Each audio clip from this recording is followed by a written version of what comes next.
السلام علیکم ورحمۃ اللہ وبرکاتہ۔ ہمارے معاشرے میں مکافات عمل صرف عورتوں کے لیے ہوتا ہے۔ یہاں لوگ مکافات عمل کا مطلب ہی غلط لیتے ہیں۔ کسی لڑکی نے باقی شادی کی ہے تو اس کی بیٹی بھی یہی کرے گی، اور اگر کوئی مرد ہے اس نے کسی لڑکی کے جذبات سے کھیلا تو بدلے میں اس کی بیٹی کے ساتھ بھی یہی ہوگا۔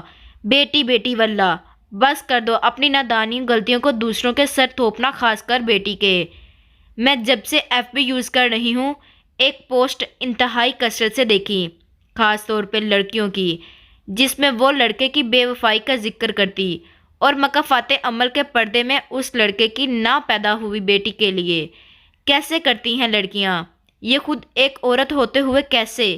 افسوس، اپنی نادانیوں بے وقوفیوں کے بدلے اگلی نسل کے سر نہ تھوپو، خود کے گناہوں کا سامنا خود کرو۔ حرام رشتوں میں پڑو گے تو ذلیل و خوار ہی رہو گے، اور مکافات عمل کے نام پہ عورت کو گھسیٹنا بند کرو۔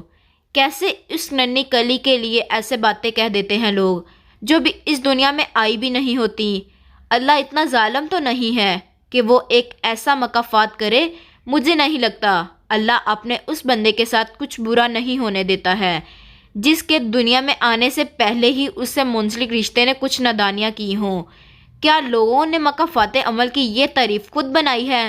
یہاں مکافات عمل کے اصل معنوں کو سمجھ نہیں پاتے لوگ۔ مکافات عمل کے نام پہ یہ بد دعا دینا بند کریں اور مکافات عمل وہاں مانگے جہاں آپ صاف اور کوڑے ہوں۔ حرام تعلق رکھ کے مکافات کا رونا چھوڑ کیوں نہیں دیتے؟ یہ میری سوچ ہے۔ برائے مہربانی جگرے سے گریز کریں۔ اگر یہ آپ کو ویڈیو پسند آتی ہے تو لائک، شیئر اور سبسکرائب لازمی کریں۔ شکریہ۔